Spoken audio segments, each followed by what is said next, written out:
Assalamu alaikum wa rahmatullahi wa barakatuh.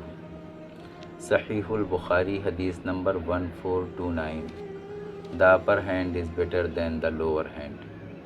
There are some teachings of the Prophet sallallahu alaihi wasallam that are simple in words but deep enough to change the way you live your entire life.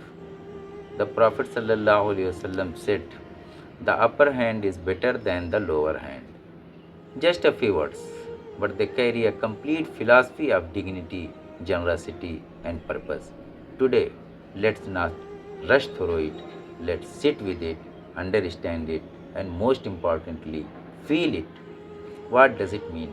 The upper hand and the lower hand. The upper hand is the one that gives, the lower hand is the one that takes.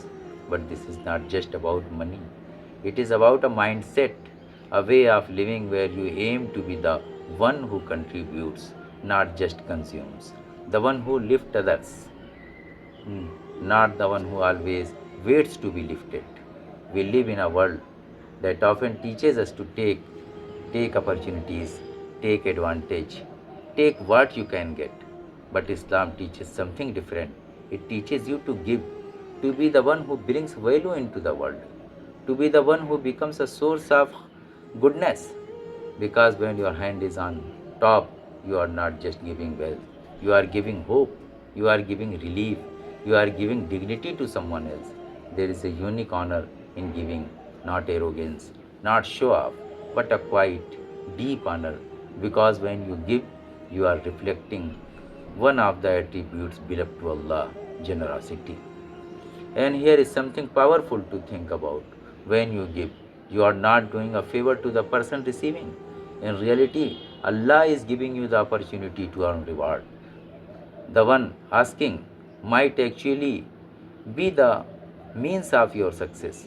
The hadith also teaches us something equally important to avoid becoming dependent on the others unnecessarily. There is a dignity in striving, in working, in being self reliant, not because asking is forbidden, but because Islam builds strong individuals, people who try their best, who stands on their own feet, who only ask when truly needed. The goal is balance. To give when you can and to preserve your dignity when you cannot. Sometimes we hesitate to give.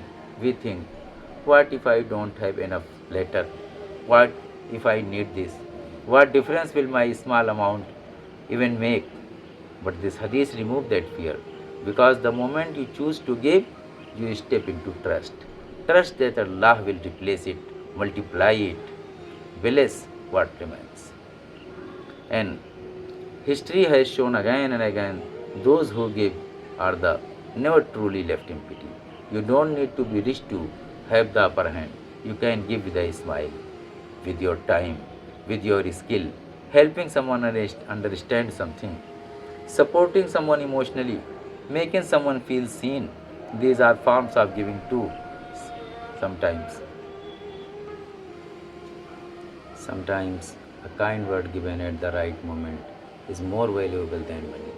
There is something dangerous about always being on the receiving end, not financially but mentally. It can slowly create dependency, a sense of helplessness, a habit of expecting others to solve your problems. And over time, it weakens the soul, the inner strength. That is why this hadith gently pushes you, rise, strive, even if it is difficult. Aim to become the one who gives. Think about the people you admire, the ones who leave an impact. Are they known for taking or for giving? The teacher who gave knowledge, the friend who always showed up, the stranger who helped without expecting anything, these are the people remembered, because giving creates legacy. Now let's be clear. Life is not always easy. There may be times when you are in need, times when your hand is the lower hand, and that is okay. Islam doesn't shame you for that, but reminds you this is temporary. Work your way back, strive again, so that one day your hand returns to being the upper hand. Start small. You don't need a big plan.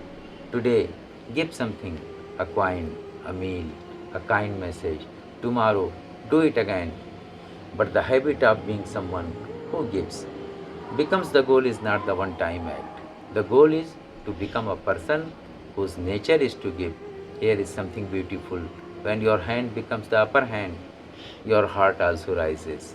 You feel lighter, more content, more connected to Allah because giving purifies.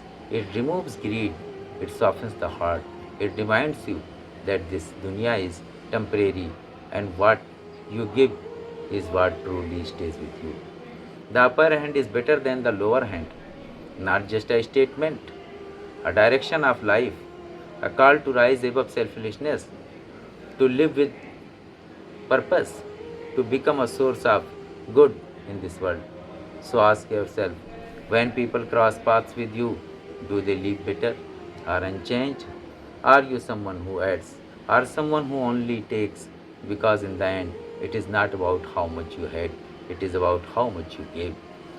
Be the upper hand, even if you start with a something small. Assalamu alaikum.